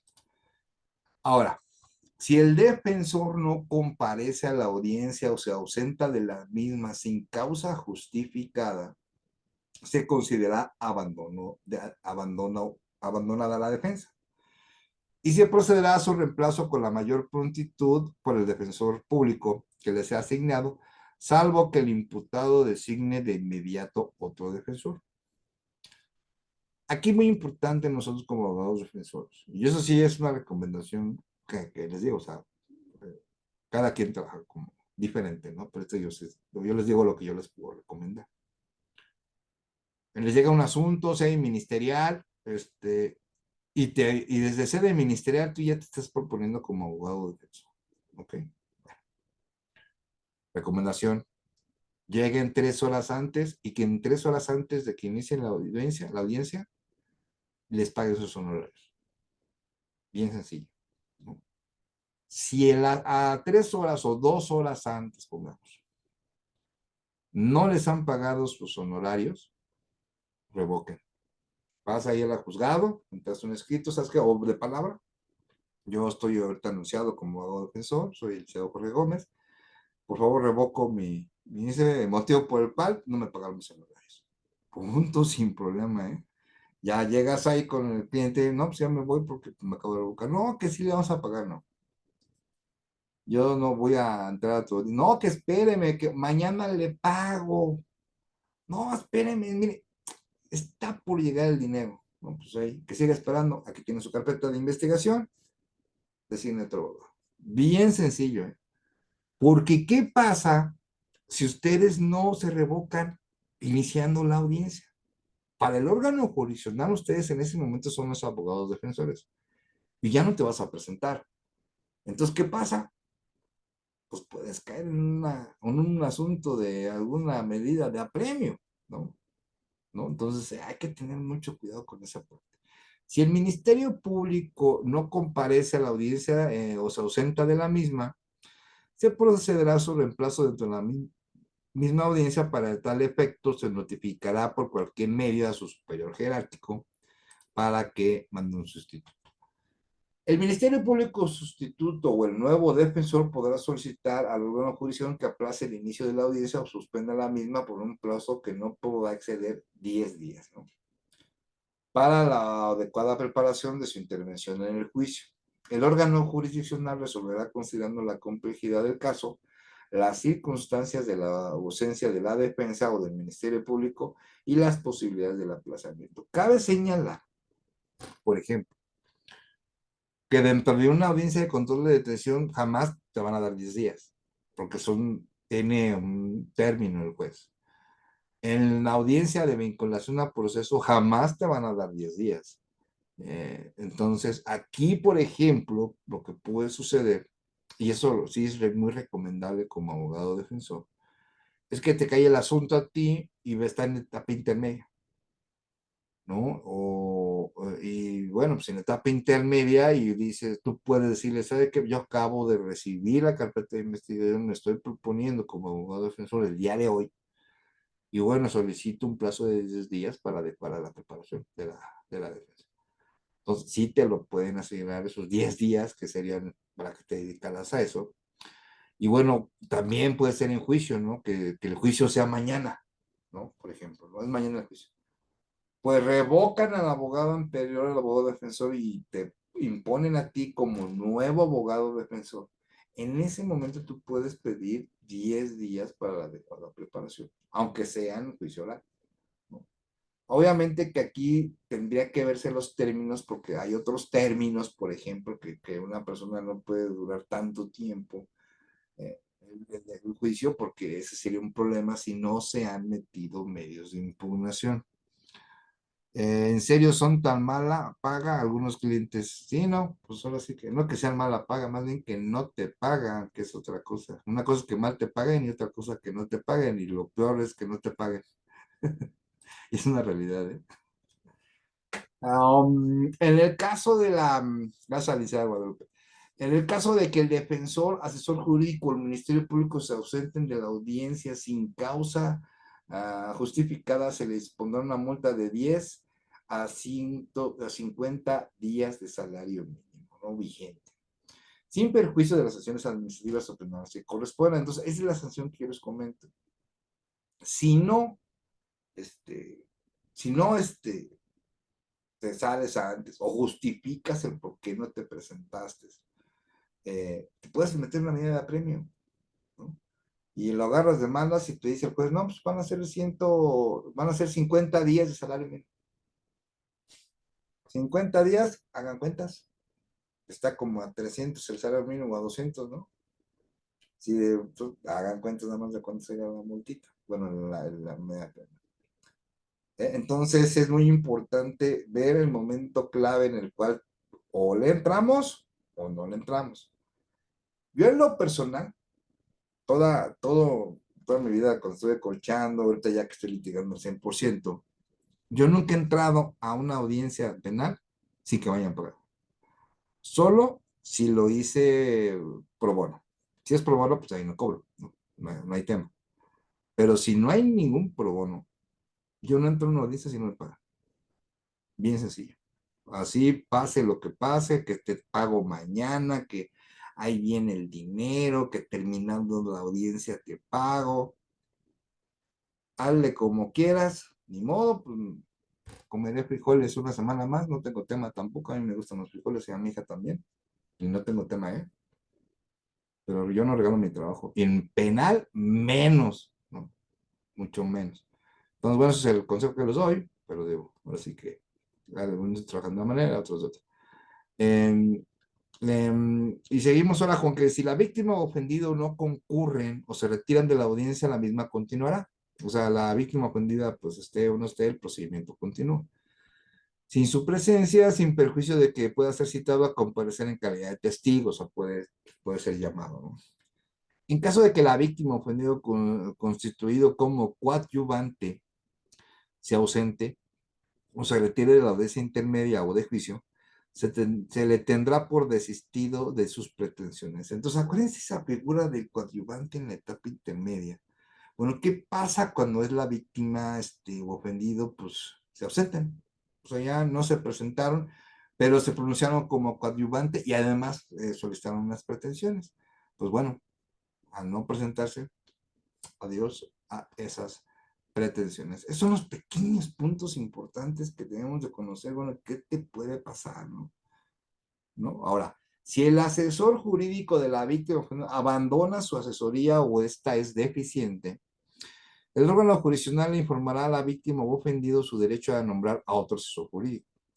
Si la víctima ofendido no quiere o no puede nombrar un asesor jurídico, el juez le informará a la instancia correspondiente y bueno, pues él podrá designar que pues, el Ministerio Público lo seguirá representando, ¿no? No hay tema en ese aspecto. El juez deberá imponer las medidas de apremio necesarias para garantizar que las partes intervengan en el procedimiento. Bueno, ahora nos encontramos con esta tesis que está relacionada con el abandono en defensa en materia penal. Ante la omisión de la defensa privada de comparecer a la audiencia y con ello retardar el juicio oral, el juez del tribunal de enjuiciamiento está facultado para nombrar al defensor público adscrito aún en oposición del imputado. Por ejemplo, ya estás en la audiencia de juicio oral y pues no va el defensor, ¿no? Pues el imputado, aunque no quiera, le van a tener que poner uno de oficio, o sea, ese ya es de cajón, ¿no? Y bueno, pues ahí tendría que ver si tendría que darle tiempo a nuevo abogado, como por ejemplo el artículo que vimos, que puede ser 10 días. Quienes asistan a la audiencia deberán permanecer respetuosamente, en silencio, no podrán introducir instrumentos que permitan grabar imágenes, videos, sonidos o gráficas, tampoco podrán portar armas, por un comportamiento intimidatorio, provocativo, contrario al decoro, ni alterar o afectar el desarrollo de la audiencia. Entonces, así como se los leo, se les tiene que leer al imputado en su caso, a la víctima ofendida en su caso, o al público familiares de ambos, ¿no? Pero haz de cuenta que bien expuesto y las medidas que vamos a ver. Para asegurar el orden de las audiencias o restablecerlo como si hubiera sido alterado, el juez podrá aplicar indistintamente cualquier medida de apremio establecido del código y ahorita los vamos a ver. Hechos delictivos surgidos en audiencias y durante la audiencia se advierte que existen elementos que hagan presumir la existencia de un hecho delictivo distinto del que constituye la materia.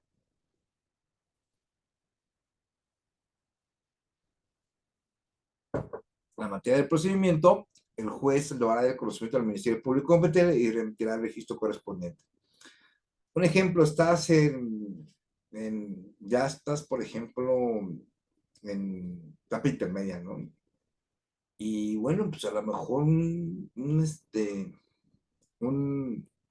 una información que proporcionó tú ya llegaste después, ¿no? Lo había proporcionado el abogado defensor anterior y lo presentaron como dato de prueba o algo, y ese dato de prueba puede estar vinculado a otro delito.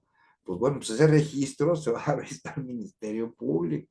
Es por eso tener mucho cuidado con lo que vas a presentar.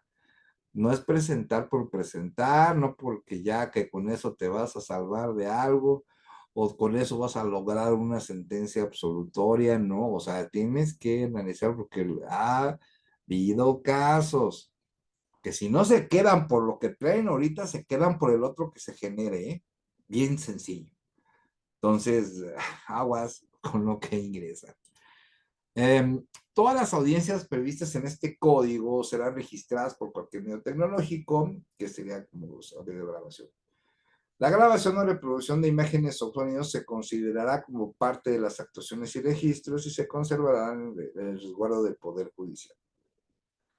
para efectos del conocimiento de otros órganos distintos, se conozcan del mismo procedimiento y de las partes, garantizando siempre su conservación. Entonces, es importante que lo tengamos en mente. Y tenemos esta tesis, ¿no? Certificación de los discos digitales que contienen videograbaciones en las audiencias del sistema penal acusatorio. Para su validez y con copia auténtica deben cumplir con requisitos formales, como ya les habíamos comentado, como incluir la firma o rúbrica, el expediente donde deriven, así la fecha de audiencia y bueno, pues varia información que puede venir en el video, hasta eso. Asistencia del imputado a las audiencias. Si el imputado se encuentra privado de su libertad, el juez determinar las medidas especiales, mecanismos para impedir su fuga, que no existan actos de violencia y pues bueno, todo lo que tenga que ver al respecto cuando la persona está privada de la libertad. También sabemos que si la persona en libertad asistirá a la audiencia el día y hora que se determine en caso de no presentarse, el juez podrá imponerle un medida de pena y en su caso, previa solicitud del Ministerio Público, ordenar su comparecencia. Cuando el imputado haya sido vinculado a proceso, se encuentre en libertad, deje de asistir a una audiencia, el Ministerio Público solicitará al juez la imposición de una medida cautelar o la modificación de la ya impuesta. Bueno, aquí vamos a ver dos puntos importantes. Es muy común que nosotros como abogados penalistas nos hablen del cliente de, oye, ¿qué crees? Pues ya me mandaron citar. Cuando te dice esto el cliente, primero tienes que identificar, bueno, ¿qué te citó el juez? ¿Que fueras, es comparecencia, o ya estás vinculado al proceso? Bueno, ¿cómo está tu asunto? No es decir por decir. Ya con lo que te diga el cliente ya puedes decir, ah, bueno, la primera vez que te van a llamar. Oiga, ¿que va a ser un juicio? Sí. ¿Que se va a cobrar? Sí. Y ya, pues tú pagas tus honorarios, ¿no? Si es una audiencia de formulación de imputación sin detenido, inmediatamente hay que ir por la copia de la carpeta de investigación a sede ministerial. Y ya saben qué se tiene que hacer, ¿no? Ahí, para llegar a la formulación de imputación, ¿no? Ese es por un lado. Otro, te van a preguntar los clientes, oye, ¿voy o no voy? Bueno, ya sería cosa de decirle las consecuencias que pasa. Si es un delito complicado, es un delito complicado en el cual pues el cliente te diga, ¿sabes qué? Pues sí, es esto, aquello, pues sí, va a haber problemas. Es muy recomendable que vaya a la primera y les voy a decir por qué. ¿Qué pasa si no van? ¿Cuáles son las consecuencias de no ir a tu primer citatorio? Muchos dirán, no, pues quedé en otro citatorio y ya. A lo mejor sí lo ves tú así. Pero si yo fuera Ministerio Público, a mí me estás dando herramientas para darte una prisión preventiva justificada. ¿Por qué? Puedo alegar, como no fuiste la primera cita, pues tienes ahí un punto en contra pensando que te puedes sustraer de la justicia. Entonces ya pueden haber ahí elementos en los cuales están a favor del Ministerio Público. Entonces, a partir de ahí, pues ya te empiezas a restar puntos, digamos, en términos generales. Entonces, recomendación, dependiendo del asunto, puede ser que no vayan, que sí vayan, ustedes lo deciden y el cliente. Yo, mi recomendación es que vayan a la primera y que vaya a decir toda la información que tenga que decir para poder evitar de la manera mejor posible una prisión preventiva justificada, ¿no? Es lo que yo recomiendo, ¿no? Ahora ya ya faltó, te puede ser que te digo, no, es que ya falté 2 veces, mandé llamar en mi corazón a la persona, no, pues ahora sí que vamos a ver si te vuelven a llamar o te van a girar un orden de aprehensión, ¿no? Y aquí sí te pueden, ya cuando llegas con un orden de aprehensión por no haberte presentado, por ejemplo, en la etapa intermedia, ahí sí ya te van a meter una prisión preventiva justificada y de ahí no vas a salir. Entonces, hay que decir las consecuencias. Y cuando lleves un asunto con el imputado en libertad, tienes que informarle todas estas consecuencias. Entonces, es muy importante y desde mi punto de vista muy sano. Las resoluciones de vamos a ver ahora las notificaciones de audiencia, ¿no? Las resoluciones de los jueces serán dictadas de forma oral expresando fundamentos y motivaciones y quienes estén obligados a asistir, que exista un registro y todo eso, ¿no?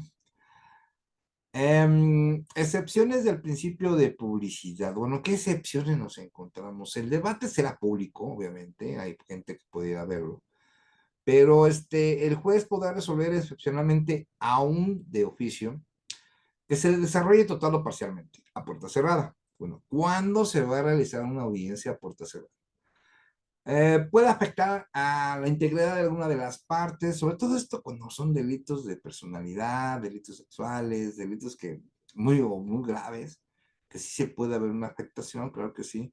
Se afecte la seguridad pública o la seguridad nacional, que de verdad no, nunca he entendido ese artículo, pero bueno, ahí lo dice el Código Nacional. Peligro un secreto oficial, eso sí puede ser, o de un particular o de una industria. Cuando el órgano judicial lo estime conveniente, se afecta el interés superior del niño, tiene toda la lógica, o que esté previsto en el código, ¿no? La resolución que decrete alguna de esas excepciones será fundada y motivada y se constatará en un registro de audiencia, ¿no? Ahora, continuación de una audiencia pública una vez desaparecida la causa de excepción prevista en el artículo anterior, se presentará, se ingresará nuevamente al público y el juzgador que preside la audiencia de juicio informará brevemente sobre el resultado de la esencia de los actos desarrollados en puerta cerrada. Es muy importante que nosotros, por ejemplo, como asesores jurídicos en delitos de niñas, niños y adolescentes como víctimas, es muy importante pues, esto, pedirlo desde el principio, ¿no? O sea, no es muy sano, no es muy viable que exista gente público cuando ahí tienes a las víctimas, niñas, niños y adolescentes, ¿no? Entonces, no lo recomiendo yo. También delitos sexuales, delitos de la personalidad, o sea, no lo recomiendo. Y esto lo puedes pedir desde un principio, ¿no?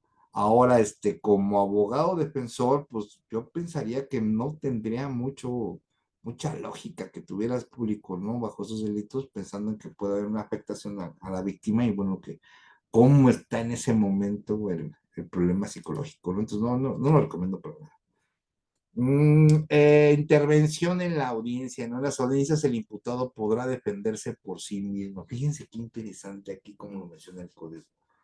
Pero se materializará en las audiencias. A mí no me ha tocado que, por ejemplo, el imputado levante la mano y argumente algo.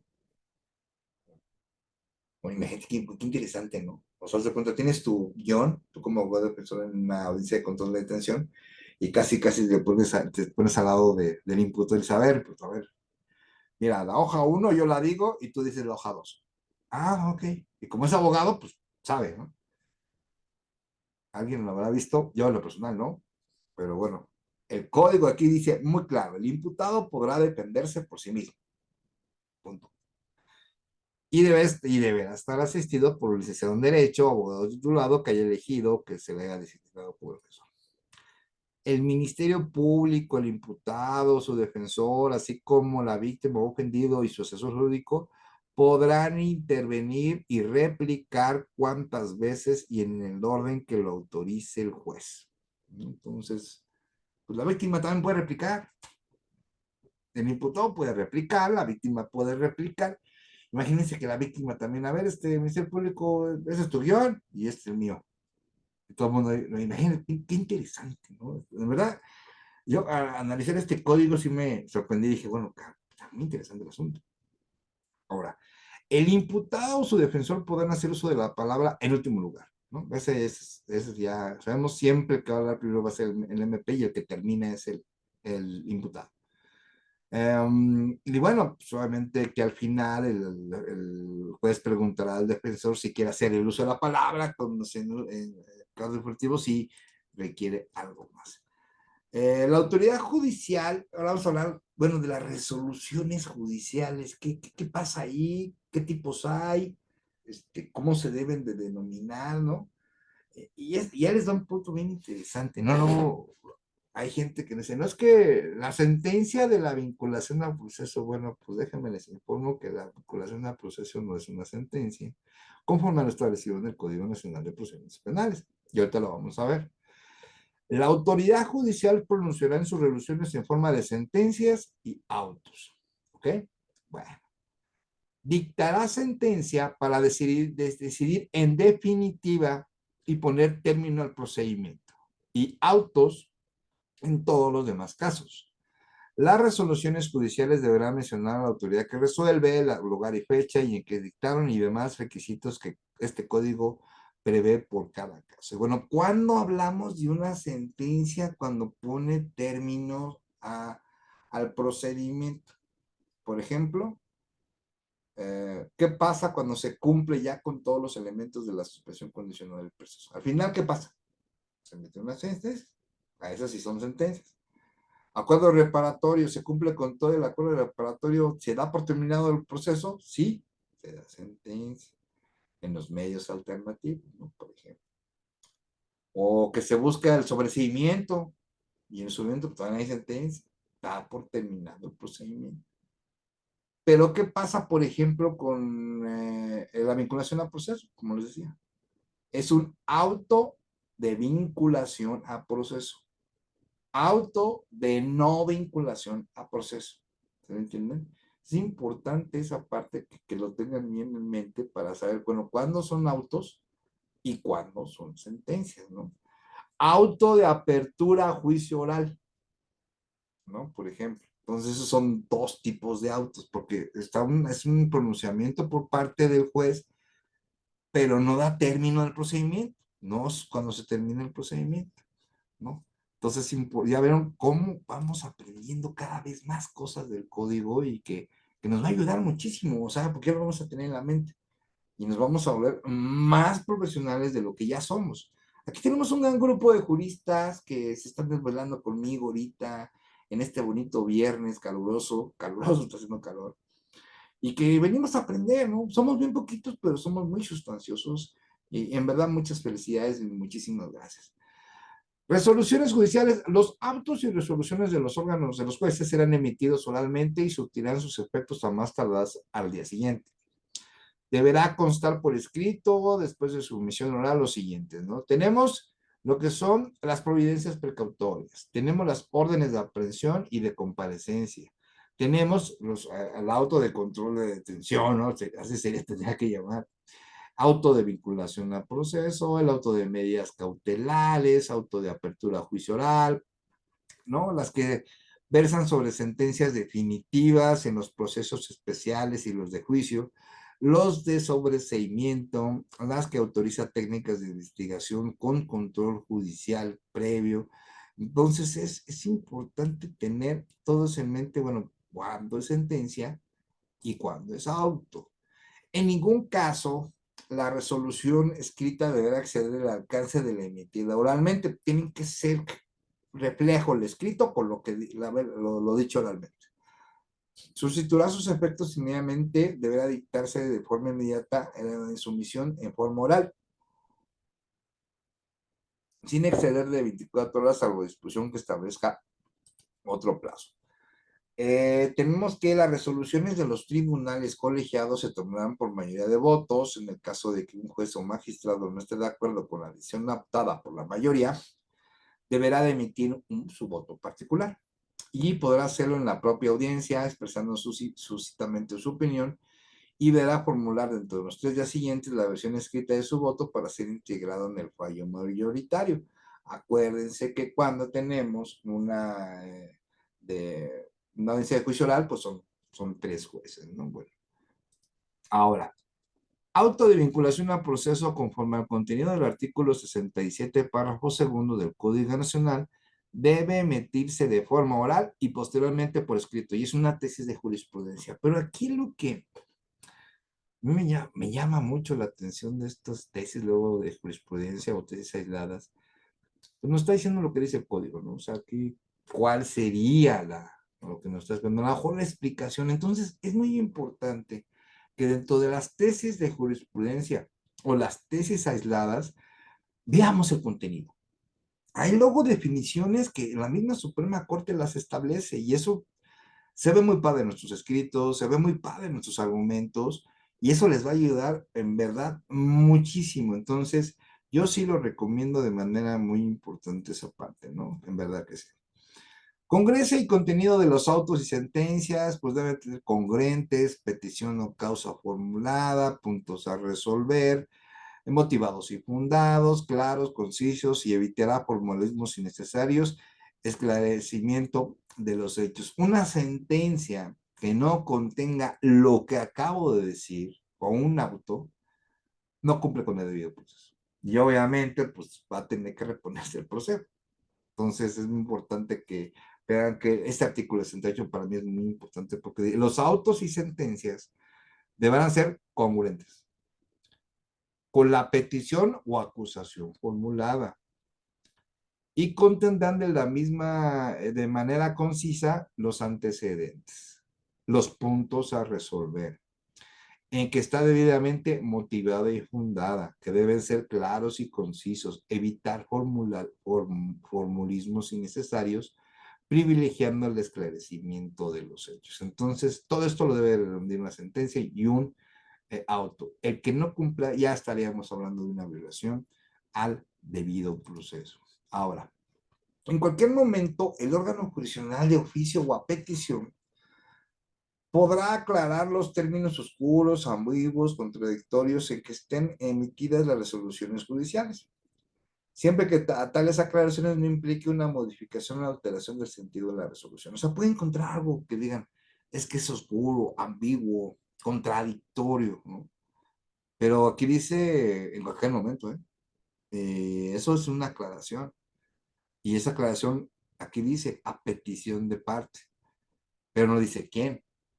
Pues entonces podemos pedir como abogados defensores una aclaración a la sentencia, sobre todo precisamente por eso.